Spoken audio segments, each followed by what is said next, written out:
and welcome to Live at 5, and today we're going to talk all about social media. Oh, now there's a subject that we all love and loathe. But whether you like it or hate it, social media is a massive part, not only our lives, our personal lives, but fundamental to many of our businesses' lives. And today we are super happy to say that we haven't just got one guest helping us to talk about the subject, but we've got two. It is, of course, Catherine and Lyndon from Sudol Media. Hello guys, how are you? How are you? Very well. You okay? We're good. Yeah, good stuff. Listen, thank you for coming. This feels a bit weird for us because usually we're sat where you are. That's okay. So I almost feel like you guys should be interviewing us. We can do that. We can swap over. We're going to swap over later, yeah. So let's talk all things social media. I think we're going to start with the social media and what a great kind of tool it can be for, for businesses when they start out.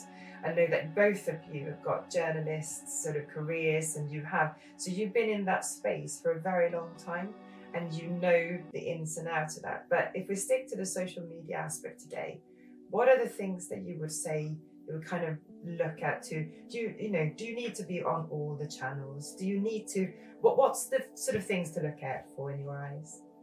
Obviously, social media is a vital part of everything these days, and I think to be a business person at all and not have social media is just a big no-no. You have to be involved. Whether you have to be involved in every single thing that's going on out there, completely different world. I think depending on what you're doing will depend on which of the platforms you end up using. At the moment, I think Facebook seems to work for most genres, and everybody seems to be on Facebook. Brilliant. Whether Instagram is going to work for your business depends on exactly what you're doing. And if you've got something that's quite visual and full of photographs and your business is selling products, fantastic. But probably if you work for a utility warehouse and you're just trying to make people's bills a bit cheaper, Instagram probably isn't going to work for you in the same way because you've got nothing visual really to show apart from posters, and that becomes a bit boring after a little while. And I think as well, it has to be something that's kind of relevant for you as well. And I'm going to come over to you, Catherine, because you're quite a shy individual, right? So this is why I'm going to pick on you for this one. TikTok would not work for you. No. Yeah, Twitter is perfect, right? Yes. And as a reporter, pretty much if it doesn't happen, when it comes to news and PR, if it's not happening on Twitter, it's not happening at all, right? So there has to be that element. You have to find what works for you, and I think that's where I'm going with this. You can find, on Twitter, it's happening before it even happens on the news, doesn't it? Yes. So there's so many little hints and bits and pieces that you can take from the various different channels. So I want to go into a bit of an example, because I know that as a team you work together so beautifully, because there's so many different elements to the business that you run with Sudol Media. We want to talk a little bit about, how you look into the actual place that you're working with, how you get to know people, how do you work with your clients when you kind of got the client there and work with them before you come into the content and what channels and everything like that. For you to getting to know the person. You've got to get to know the person and what their goal is, what they're trying to achieve, how the business works. You meet the team, they've got a team. I do as much research as I can on through the different channels. And it's really trying to understand what they want to get across. And I think also understanding their personalities as well, because I think sometimes it's difficult to almost write unless you're inside their heads and thinking in the same sort of way that they think. So I think that is another major problem, is sort of getting into people's heads and understanding what they think about their business and how they want to portray their business, which I think is probably harder than writing content. Because I can imagine, you're pretty good at all of the kind of content stuff. You're really good at getting into the story. You certainly were with me anyway, because you're very good at. Actually, you've got a skill that not many people have got. You've got the skill of listening, and I think that's fundamental, right? Especially in this time of industry. Yes. Yeah, that's always been really, really important. But throughout my whole my career, it's listening to what they're saying and building a sort of a relationship with the time that you've got. getting people to open up and tell you things that sometimes they've never told people before. So it's a real privilege to. And then it's getting the story out of the people that Yeah. don't want to get the story out, right? Yeah. And it's Do you know what I interesting mean? because we've both seen this because you've done, articles that we've read, and I've actually seen you in where we've been at places where you've been interviewing people, and you can tell when what they're talking about is kind of irrelevant to the story, but then you pick up the other things that you can grab more out of people, and You're talking about interviewing me, right? No, it's amazing because you're very much about sharing your content. Yeah, and other and I'm people, you have easy to about it. drag it out to them. I obviously. think sometimes people don't know what their story. They've got a story. They don't know they've got it, and it's finding. You can find that interesting angle or the news angle that the reader wants, and it's just when you. That's what I'm doing so long. I know I can pick up on what makes a good story. Do you know what I also think? And I'm going to come back to what makes your USP, right, about this? Because social media is this like new thing. It's a new, I mean, it's not new, it's been around for years, but if you really go back into your careers, you were actually part of the first ever form of media, which is newspapers, right? And there's not a great deal of difference between newspapers and social media. The only real difference is the speed in which it projects and the speed in which it becomes tomorrow's chip paper. That is really the difference, isn't it?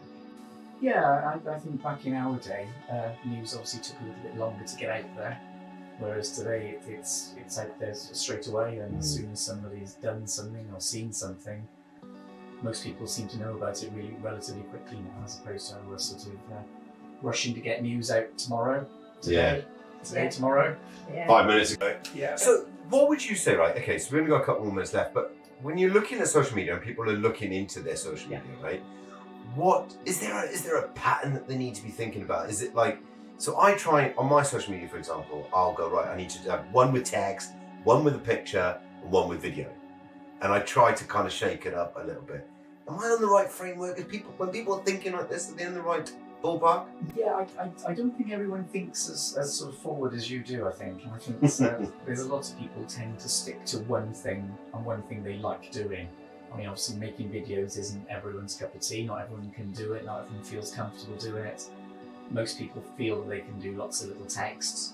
I think luckily due to technology now, most people can pick up a phone and take a half decent photograph, where even 3 or 4 years ago, they may have just taken some dodgy old picture on their old iPhone 1 or whatever they had at the particular time. But I think luckily technology has helped us all to be able to do the things. And yeah, you've got to do a mixture of everything just to sort of get yourself going and to work with the algorithms that's going on these days. I think the main thing that we picked up from what both of you have been saying, and with your backgrounds as well, is the fact that you've got to stay true to yourself. There's no point in trying to be somebody else. And if you have somebody else like you guys doing social media, that's the importance for you to get to know the customer, isn't it? I think the one bit of advice I sort of give to everybody is to just not listen to everyone else. Because I think everyone you speak to now is a social media expert, and everyone will tell you something completely different. And I think if you're not careful, you'll end up going off in all sorts of tangents. Oh, it's a black hole. Yeah. And do you know what? It's funny because I feel that, like, literally, right? If I speak to 5 different people about LinkedIn, I will have 5 different strategies given to me. So I've decided to listen to none of them and do my own thing. And do you know what? It's working-ish, right?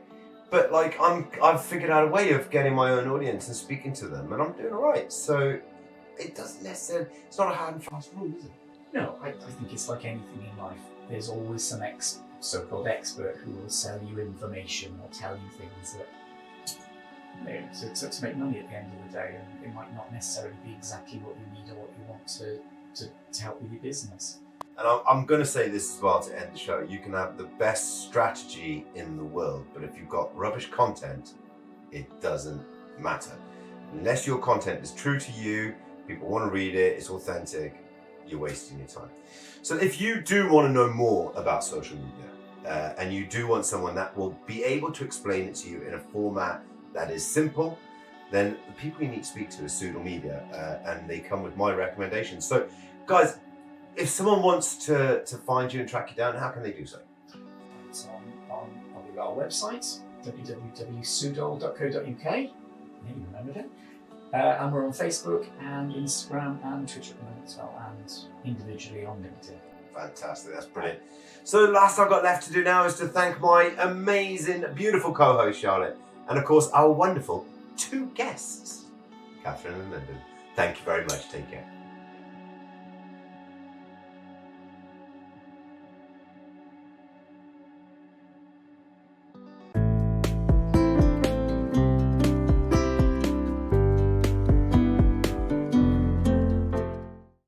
Hi everyone. No, I'm not Charlotte and I'm not Jamie, but I'm taking over there live at 5 today whilst they're off doing honeymoony stuff. So many congratulations to Charlotte and Jamie on their marriage. How are you all today? It's lovely to see you or not see you, as the case may be.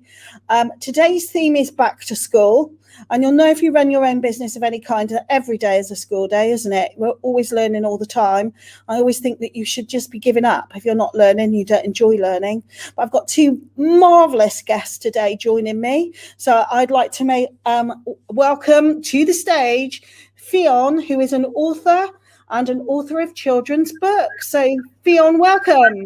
Hi Fiona, nice to be here. Nice to meet you too. Briefly tell me and your audience who you are and what you do, and where do you live? Well, I live in Swansea now. I'm an author and illustrator, and I run Fly Me Stories, which is a social enterprise sending stories to children in hospitals, and Nurse Ted Books, which are children's picture books about cancer, brain tumours, terminal illness. And I write lots of other books as well. So, yeah, that's me. Goodness me, how do you fit all that into your busy life then, Fiona? I stay up very late and get up early. Well, we're also going to be joined by the most wonderful Sarah of Cookstars. So, hi, Sarah. Hi, Ashley. Hi, Fiona. Hiya. Sarah, introduce yourself to me and to the audience and to Fiona. Tell us who you are, where you live, and what you do. Hi, I'm Sarah and I run and own a cooking school. It's a franchise, and I have 2 franchises, one in Newport to Ebervale and one in the whole of Monmouthshire. So anything with an NP postcode.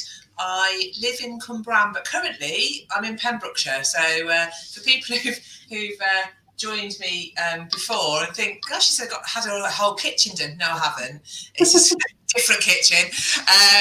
So I'm on holiday this week, but the lovely Charlotte, how could I say no to her? So I said I would join, and I just want to say congratulations to them, because the weddings, well, both the day and their celebration day looked absolutely amazing, the photographs. It didn't it? It made you feel all warm and fuzzy inside. Very much so. Right, let's get to the theme, ladies. Back to school. So we're going to kick this off. So, Fiona, back to school memories for you. So primary school, have no memories, but for secondary school, in the dark ages, we had no phones, we had no kind of video cameras, but my dad hired a video camera. So my memory is kind of influenced by this video of me kind of jumping up and down and being really excited. So when I think about it, I think I was excited because that's what I was like on the video camera. But I probably was nervous as well and anxious. But the secondary school, my mum was a teacher there. My brother was already there. So it was completely familiar to me, which is very different from this year for lots of kids. Because of COVID, my daughter's never been in the school she's going to. It's all new, completely unfamiliar. So I think I was quite lucky because it was kind of familiar, not new. The unknown, it wasn't a factor. Whereas I think this year, lots of kids, they might have had like videos and stuff from the school, but it's not the same as being in the school and having been there and kind of experiencing it. So it's for them, it's going to be a little bit more anxiety inducing than it was for me. So yeah. Thank you for that. And what about you, Sarah? That was a long time ago. So I think I went to school 49 years ago. I started school. I do actually remember my first primary school, because I'm still very good friends with the little girl that my teacher twinned me with, Linwen, and her mum was the teacher there, so I was plonked by Linwen because I was a very shy girl. I went in with my thumb in, and so she put me by her daughter, and we've been very good friends ever since. But like Fiona, my mum worked in the secondary school I went to, which you couldn't get away with anything. You know, I couldn't like bring high heel shoes to wear to school because my mum was round the corner telling me to take them off. It was very annoying. But fortunately, she left. She left to go to another school a couple of sort of years afterwards, so I was free to wear my high heels. I loved school. I loved everything to do with school. Like Fiona, I mean, I don't have children myself, but my nephews and niece have really struggled with the not going to school last year at all, really. And one of my nephews is going up to secondary school in September, and he hasn't been to see it, unfortunately. But yeah, I loved school. I loved everything about it, apart from the exams. I didn't like exams very much, but everything else. I suppose I was, I started school in 1970. Going to make you feel really old. My sister was 6 weeks old, and I can remember two things about it. One is I didn't know how to make friends. I stood in the playground on my own because I was brought up by a mum who didn't engage with other mums, and toddler groups, I don't even know if they were a thing then, really. And I remember standing on my own, having no idea of how to make friends. I was really lonely. As I got older, in secondary school, I found the long summer holiday really boring. Really boring. I couldn't wait to go back to school. And I think looking back, it's because I came from a very low income background. So we didn't go on holiday or anything like that. And like, as you said, Fiona, we didn't even have a phone until I was 15. So you were stuck with the children that lived in your immediate area, or we were anyway. So I just found being at home for 6 weeks solid really dull. However, having said that, I am concerned now about the effect all this has had on children, and what positively we can do to help children who are already labelling themselves as the COVID generation already. I mean, you know, Fiona, what do you think about that? Do you have similar concerns? Yeah, absolutely. So I think the thing that we've done, so my daughter's the same, Sarah was saying about your nephew, she's starting secondary school, and it's kind of the preparation that we've tried to do with her. Obviously, I'm an author, so I'm big on books, and we've just got loads and loads of books, because me sitting down and having this one-on-one chat with her, she kind of switches off. She doesn't want to talk about it too much. We'll do little snippets here and there to prepare her. But so I bought her non-fiction books, and there's one, No Worries, which she kind of dips in and out of it, and it doesn't sugarcoat it. So it'll say, you know, you might not immediately find friends in your form group, but like you said, Fiona, it gives you like top 7 tips of how to make friends, which actually they don't, you know, you don't, if you're not a natural at making friends, breaking it down like that into, you know, you're smiling, you ask questions, really simple things to follow, is really helpful when you're already like nervous, because lots of them they haven't had the induction day. For my daughter, her induction day is Friday. First time she'll see, you know, 30 kids that she's never met before. And some kids are a lot more extrovert. You know, some kids are more introverted, so we'll find it it'll take a bit longer. But I think preparing them for kind of that reality, and books are great at that, because as a parent, your instinct is to go, you'll be fine, you're lovely, everyone will love you, and you'll make lots of friends within 20 seconds. That's not actually a reality. You've got to kind of prepare them for, it might take time, you might feel really anxious. This is what, you know, these feelings you might have. They might be all excited, nervous and everything, and books are great for that. So you can get fiction books. I've got one called a little girl called Joy, or A Girl Called Joy, which is about a girl who's she travelled all around the world. She's come back to the UK and she has to start a new school, and she's feeling really nervous and she's feeling really anxious, and kids need to read books about people that are going through the same thing as them, and seeing them come out the other side and growing in confidence and becoming resilient. And it's kind of preparing them for that uncertainty through books is brilliant, because it's an easier way, it's a less stressful way for kids to talk about feelings. And that's, yeah. Well, I'm a huge bookworm. I read all the time, so I'm with you on that. But I tell you what, I'm not a cook. I'm not good at cooking. So, oh no. So look, Sarah, tell us, any tips on how what you do can relate to helping children communicate or talk to each other, find something in common? Give us some thoughts around that. Absolutely. I always say, actually, the cooking itself is a byproduct of our lessons. So I've been working with First Campus all the way through the summer holidays, providing workshops for young carers, children in foster or cared for children. And it's been an absolute eye-opener for me. I mean, these children are quite isolated. Often they are not near their home, so they're out of home. And we had a fantastic workshop. And actually, there was only 4 children. Some of them couldn't come for various reasons. But we sat there and we made, like we were making pizza or whatever we were making.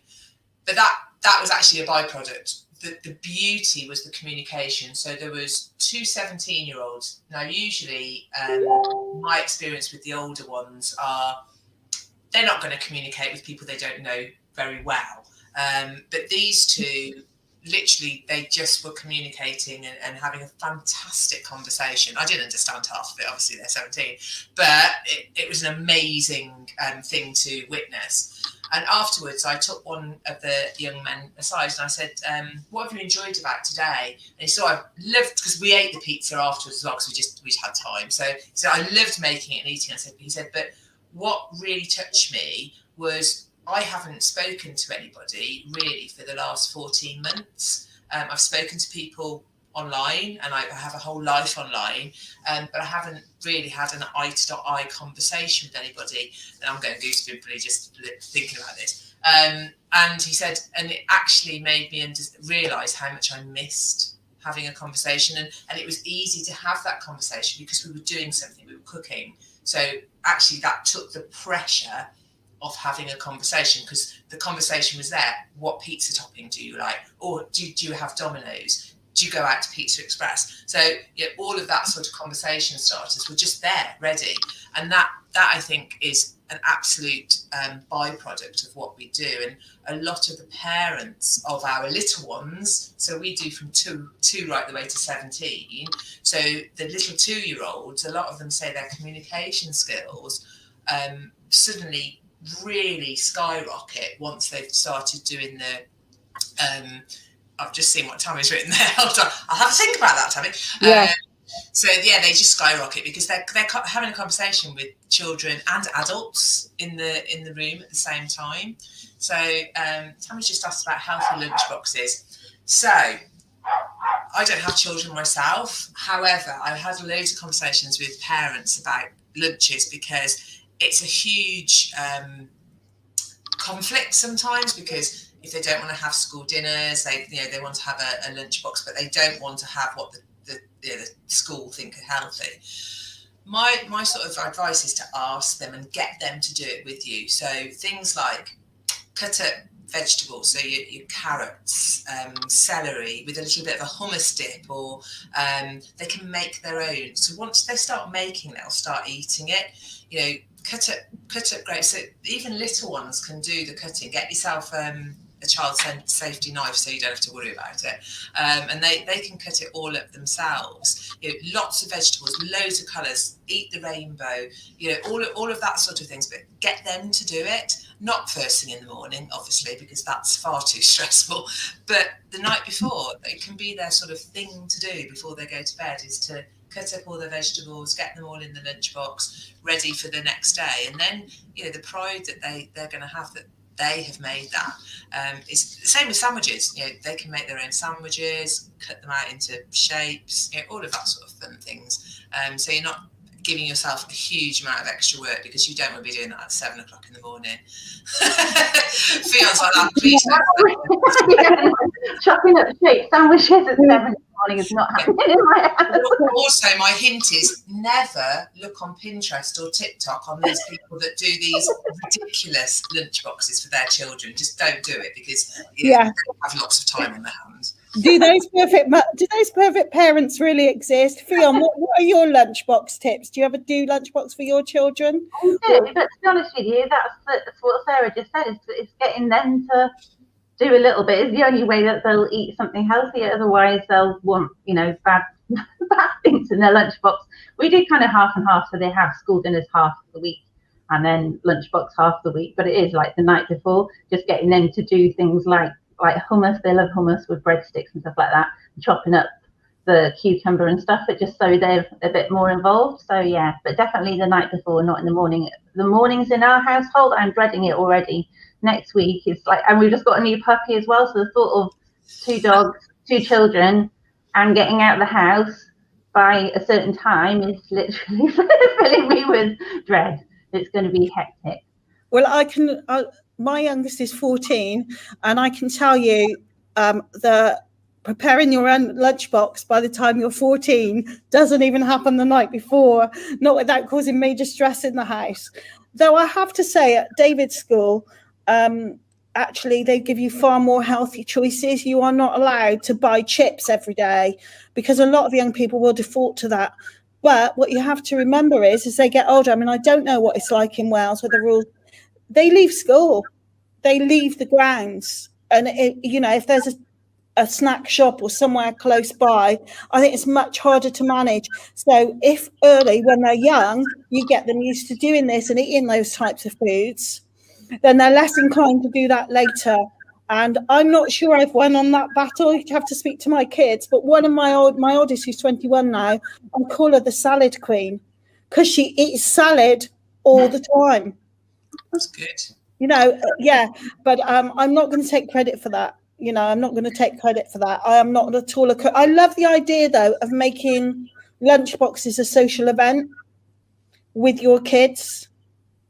I mean, I wish some schools would actually sort of take that on board and sort of have, I don't know, not competitions, but just encourage the children to make their own things and sort of show off the next day that this is what they've made. But I mean, I understand that teachers got so much to do at the moment that they just can't. But I know that cooking and eating healthily is sort of falling more and more.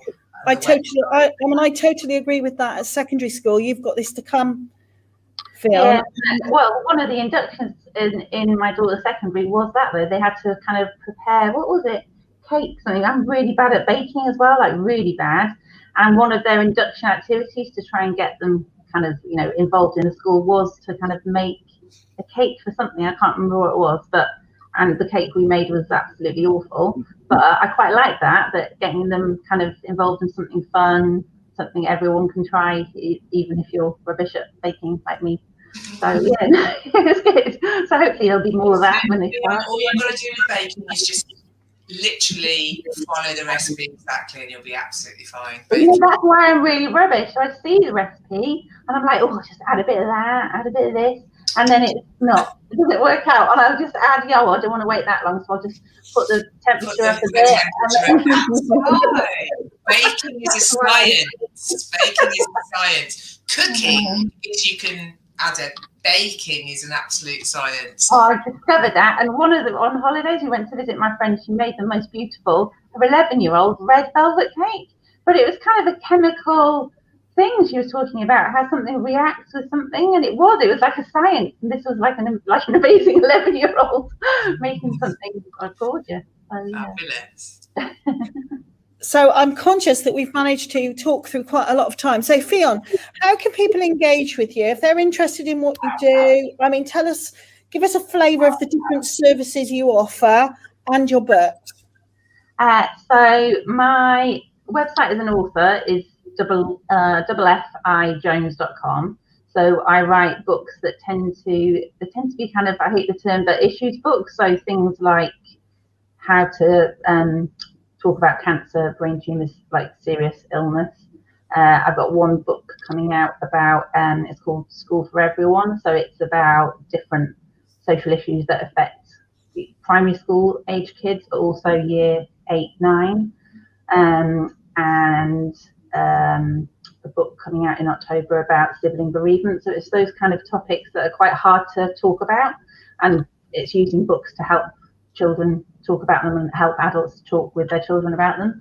And then, as well as the books, I run a company called nurseted.com with a nurse, and that's books on cancer and brain tumours and illness. And then also a social enterprise, which is personalised stories for children who are seriously unwell in hospitals. So there's links from my website to all the different strands, but it's flymestories.com or nurseted.com. Why have you got into that area, writing about that type of thing, quite big emotions? And, is there a reason, Fiona, why? Yeah, I think growing up, that books really helped me. So I wasn't one to share my emotions and to want to talk about stuff. So I'd go to a book, and it's kind of a safe place where you can read at your own pace, work through your own emotions. And then I've had, family illnesses and stuff like that, and we've used books to talk about that. And I think lots of research that just shows that kids find it a lot easier to talk about characters in books rather than having this face-to-face conversation.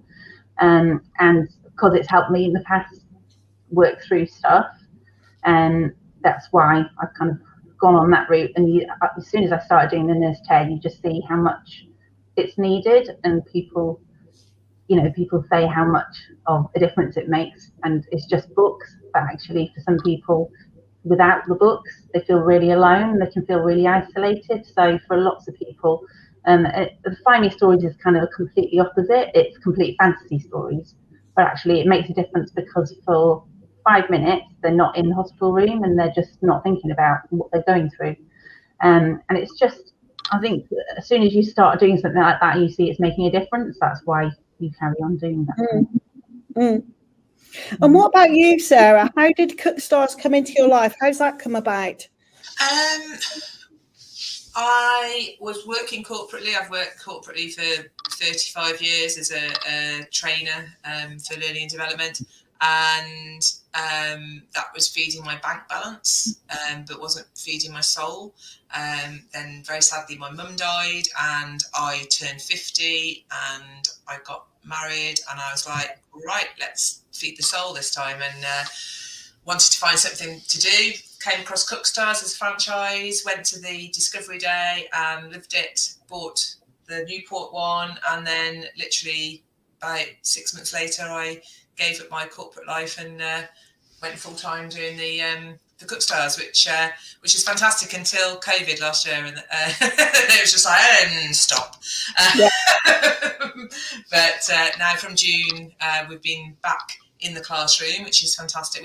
We're not back with schools yet. Schools are still a bit worried about suppliers going in, so I think that won't be until after probably October half term, when they give them a term to get used to all the new life. But our term starts on next week, next Monday.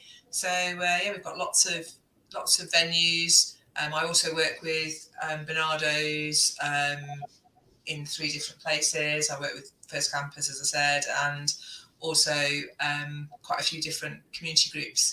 So that's where I live. I live the venues, and I live working with children. I absolutely love working with the community groups and the charity groups, because that's where you really can make a big difference with what we do.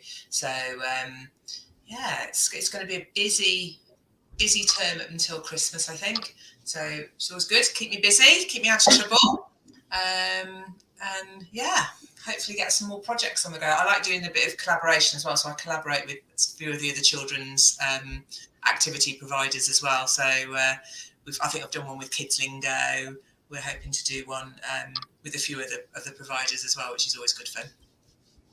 Brilliant. So you've got lots going on then. So come on then, let's look forward to 2022 with our heads as business owners rather than our specialist brains of, you know, our staff. What does 2022 hold for you then, Fiona? God, I've literally not even thought past next week. But 2022, career-wise, I'm still writing more books, so hopefully we'll have those book-wise. But hopefully kids will be settled, one in secondary, one in year 5, and that will all be lovely. And then hopefully a holiday somewhere, maybe in the sunshine. I have been looking. I'm like, oh, is it a bit too risky, too early? But I can't wait to go away somewhere. Where would you like to go? The kids are really, really keen on going to Euro Disney, but it's so expensive that I'm like, I don't know. Me and my husband used to live in Barcelona, so I quite fancy taking them back to kind of see where we used to live. So somewhere hot is my preference, but we'll see. We'll see who wins. I'd keep your eye on Euro Disney because I think they'll be offering really, really good deals. Do you think? Oh yeah, I do. I would keep your eye on that. I've been about 4 times, and I've been lucky enough to take the kids to America as well, twice. Would you love that? Oh, fab. Okay. Have you ever been, Sarah? Euro Disney, we were there on the very first weekend it opened, so how long ago? That's the only time I've been. I've never been I've been to America loads, but I've never been to. I've not got children, so I've not got the excuse to go to. Oh no, you've got to suspend your disbelief, which Fiona will find very easy, being an author. And you have to embrace being a big kid, because if you can't do that, you just will not enjoy it. Well, funny enough, in my corporate life, we worked with the Disney Institute to write a training package. So yeah, I've done all the the wow and the Disney magic. So yeah, I wasn't allowed to go to Disney World though. A lot of the Americans went, but I wasn't allowed to go. Oh yeah, well, would you recommend it then, Fiona? Yeah, you think it's okay? I would definitely recommend it. I mean, Disney World in America, in Florida, is as big as London. Just to give you an idea of how huge it is. Disney's a lot smaller but more manageable. Okay. Pace yourself, that's what I would say. 10 till 2 every day, you'll be knackered. Right, Sarah, what about you for 2022? What are you looking forward to? So 2022, well, basically I'm doing 2020's business plan this year. So I've just hired 2 more leaders, so I've got 3 in total. I'm looking to hire another 2 end of this year, beginning of next year. So that's the sort of career bit that I'm hoping to do. And then for my personal life, this place we're in now is our holiday place in Pembrokeshire, and we really want to get it all up and running, and because again we couldn't come all last year, so my husband's he's basically sat outside so he wouldn't make a noise, but he's been painting all the outside today, so it's a really nice vibrant colour. So yeah, that's what we're hoping to do by the end of this year, beginning of next year. We'll have it how we want it. Okay then, I've got to ask you this because of what I do. Okay, how many times then, Fiona, have you been in your local paper or your local press? So I used to live in Guildford, and I got to know all the paper people, and I had contacts in all of them. So absolutely loads in Guildford. But we moved for 3 years, so it's just slowly. I've been in the local one a few times, but I'm just slowly making links with people. So I think it takes time, doesn't it? So when I've got 3 books coming out, so now after the kids are back in school is when I'm going to have to very quickly kind of branch out and try and get the contacts in, all the different places. I've got a list to work through. It's just marvelous. Yeah, going through the list now when they're settled and back in school. Marvelous. Nice picture of you to go with it, don't forget.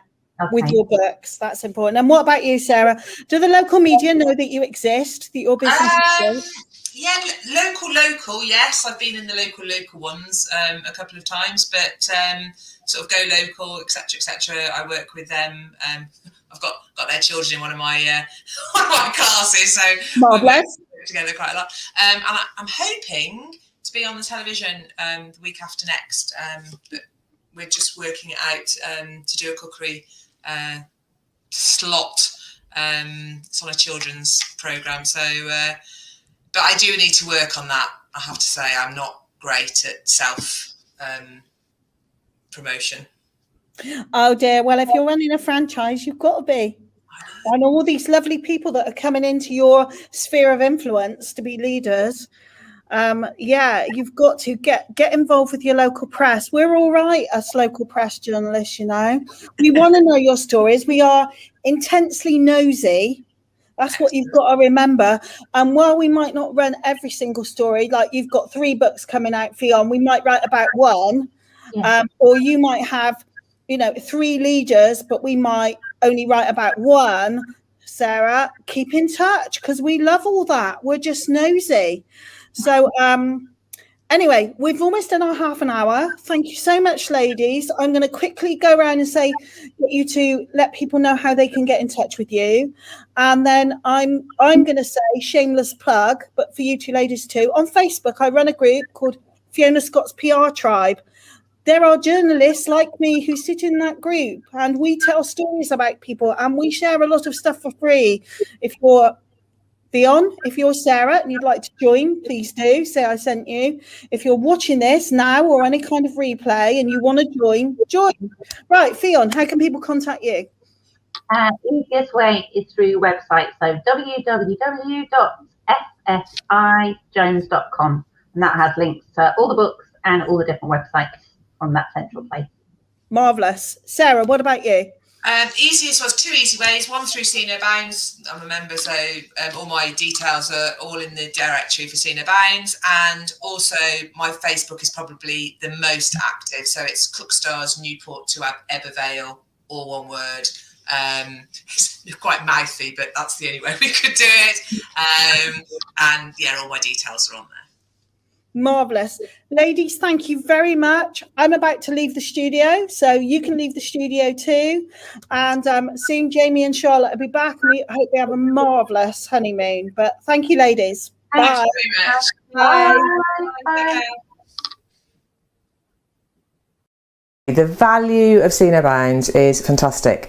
The business directory is really useful. In fact, I've used it today because I needed to find something very, very quickly. So quickly went online, straight to the business directory, found what I wanted in about 30 seconds. So really, really useful.